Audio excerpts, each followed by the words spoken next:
Fear is one of those basic emotions that we all know about. But how do we handle and deal with fear when it pops up into our lives? And how do we also deal with the trauma of past fear when we are doing our shadow work? For a lot of people, our natural instinct is to run away from fear. It only makes sense. We're running away from danger. We are running away from something that could hurt us or worse. So today I'm going to be going over 2 different fear scenarios and how you can manage and address your fears as you move through your spiritual and healing journey.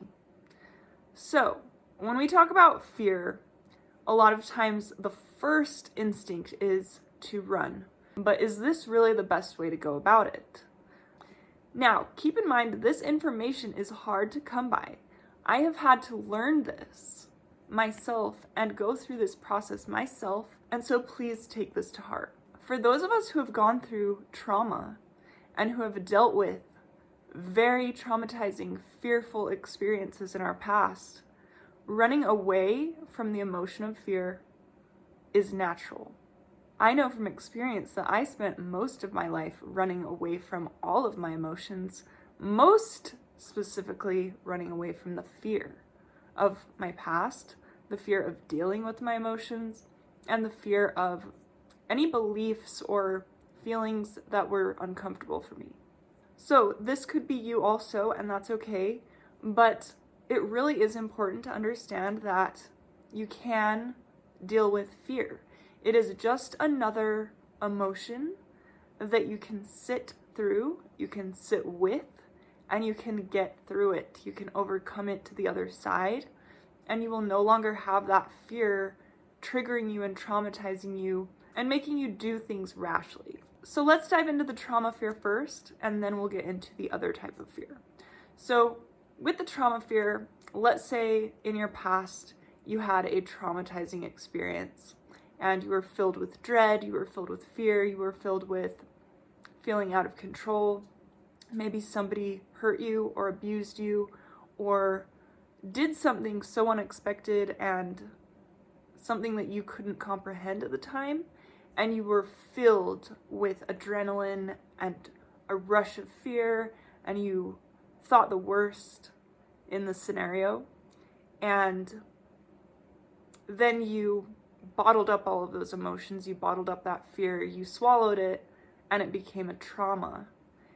And then you tried to forget about it. You tried to move on. You're not going to think about that experience or that traumatizing event because it is so uncomfortable for you. And then years later or months later or in a different scenario, the fear is repeated and you start feeling that same dread and you start projecting in this new experience that the same exact thing is going to happen again. So maybe in the past someone abused you in a certain way, there was a certain dynamic going on, and now you are in a similar situation, and now you are starting to get that same fear, and you're starting to get that adrenaline and thinking, oh my gosh, this is going to happen again. I can just tell this person is going to abuse me the same way that I was abused in the past, and I have to get away, I have to run. All these extreme fearful emotions, cortisol, adrenaline, all this rush of emotion. And you just want to escape it. You want to escape the situation. You want to escape the fear. You don't want to sit with the fear. So, in this situation, it may be different for everyone. You have to decide on your own if you are capable of going into this fear alone, or if you need help with a counselor or someone you trust, a loved one. I will also put my links below if you'd like to work with me or even do some email or one-on-one coaching. But you get to decide if you're going to do this aspect of shadow work alone or maybe with the help of someone else, because it can be very overwhelming and it can be that feeling of being out of control and not knowing how to handle it. So I will tell you that when you begin the shadow work of fear and when you begin to address this root fear. So let's say you are now in a situation and you are on guard and you are panicked and your heart is beating and you're just freaking out about the trauma that had happened to you before and the repeating pattern, and you're afraid that it's going to happen again. What you should do here, instead of making a rash decision, so if you are not in actual danger and if you are projecting the trauma of the past onto the present, the best thing to do is sit with it. And this could take several days, depending on how much fearful trauma you have swallowed and all of the baggage. And you are going to allow yourself to feel the fear. And either alone or with the help of someone else to be there for you during this time, you are going to re-experience the trauma and the fear of the past and close that trauma loop.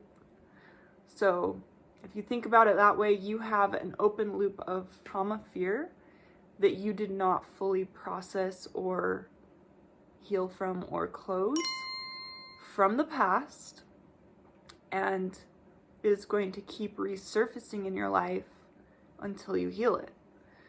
So some of the methods to deal with your extreme fear will be, first of all, to recognize, and this is so important, this helped me so much, to recognize that these emotions of fear are temporary, and to realize even through your body chaos and your body adrenaline and all of these rush of extremely frightening emotions, that this is just the trauma coming up for you finally to address and heal.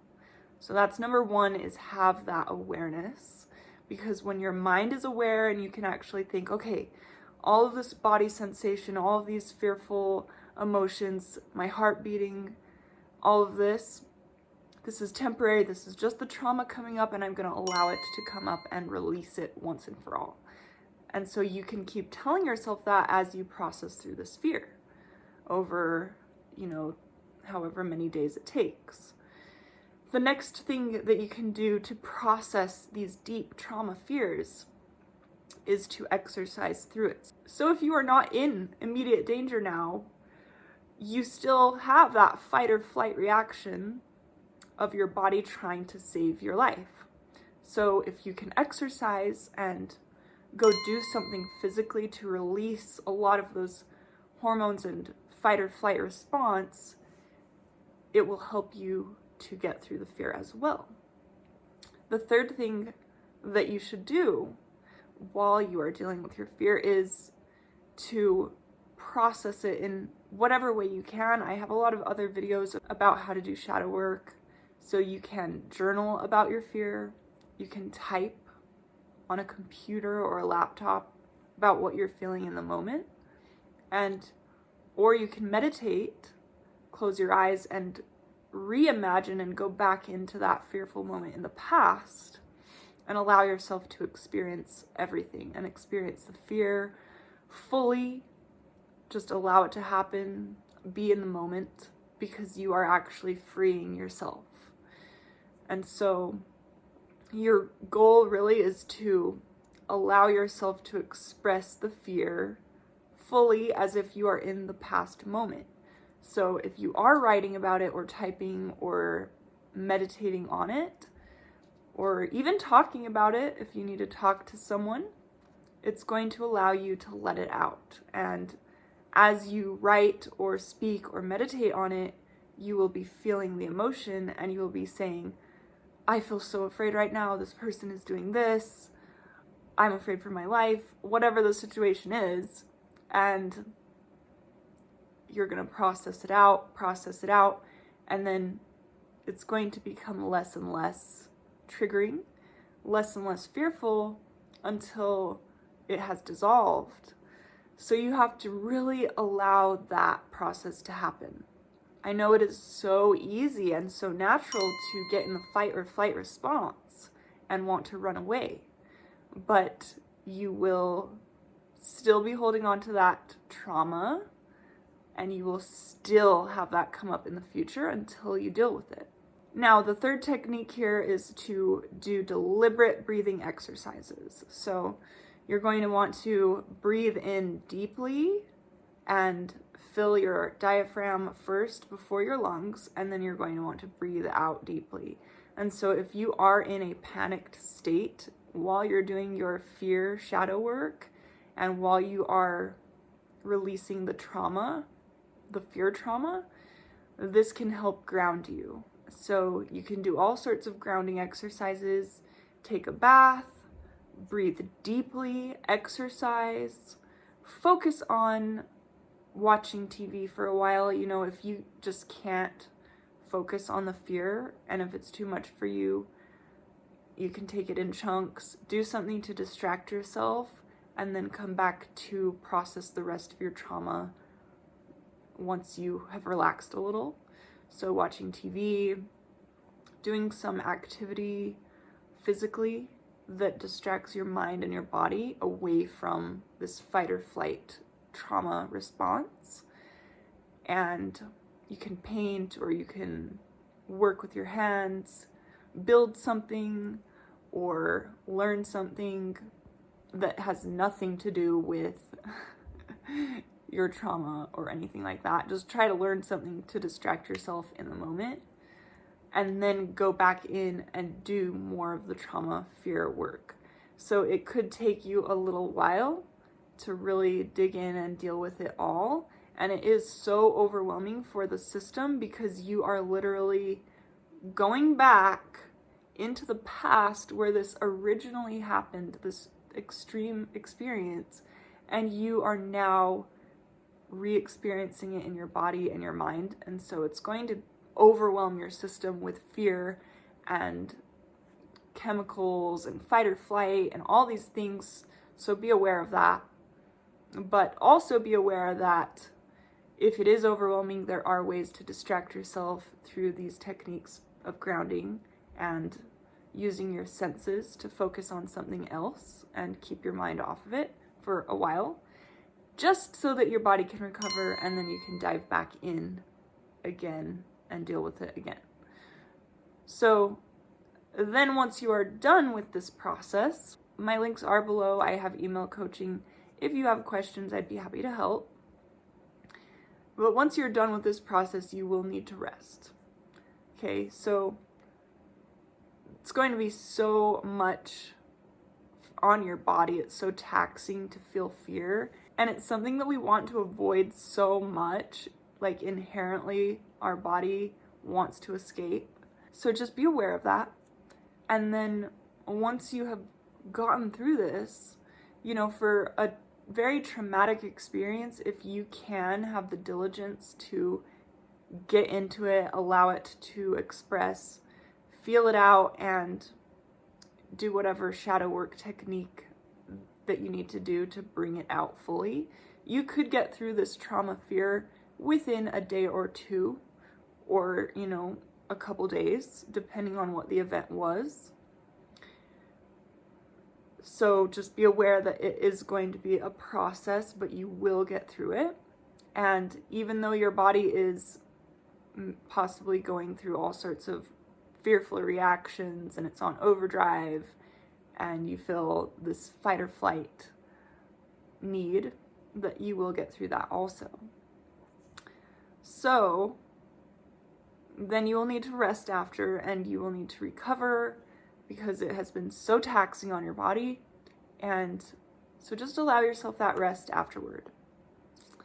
And that is how you deal with fear. That is how you process trauma fear from your past and allow it to come up and experience it in the present.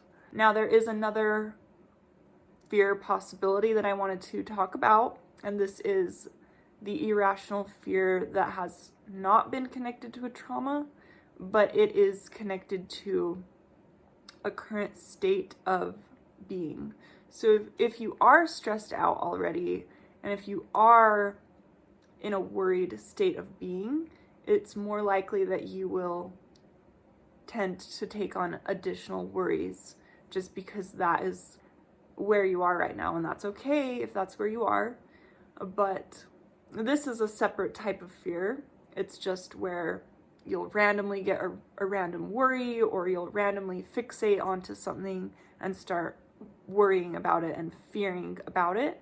And that is because your body, if you are in a stressed state, your body is going to work with your brain to maintain that stressed state. So in this situation, it has nothing to do with, a traumatic fear coming up. It's simply your body is trying to maintain the energetic and chemical state, and it's addicted to where you are physically and emotionally. So if you are stressed out, it's going to find another worry to keep you stressed out and to keep you in that state so that you get that rush of fearful chemicals and you maintain where you are. And this is information that I learned on my own. It's hard to come by all of this that I've talked about, but in this state, you will have to focus on gratitude and exercise again and distract yourself from the worries.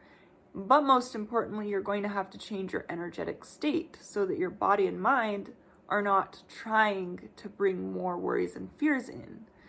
And one of the best ways to do that is by focusing on gratitude and having a daily practice to physically change the chemicals and the hormones and the balance of energy in your body. And that is done with the gratitude practice. So if you can get yourself into a practice of focusing on gratitude and the things that really heighten your emotions and make you feel good, then that is going to, over time, taper away the old energetic state and make it less likely that you're going to attach onto random worries and random fears. So, I hope you enjoyed this video. By the way, I have jewelry. This is a piece that I made. It's made with real carnelian, and I'm making these and posting them on Etsy. I will link my shop below, and I would love you to check it out. And I will see you guys in my next video. And remember, as always, you are so powerful. Bye, guys.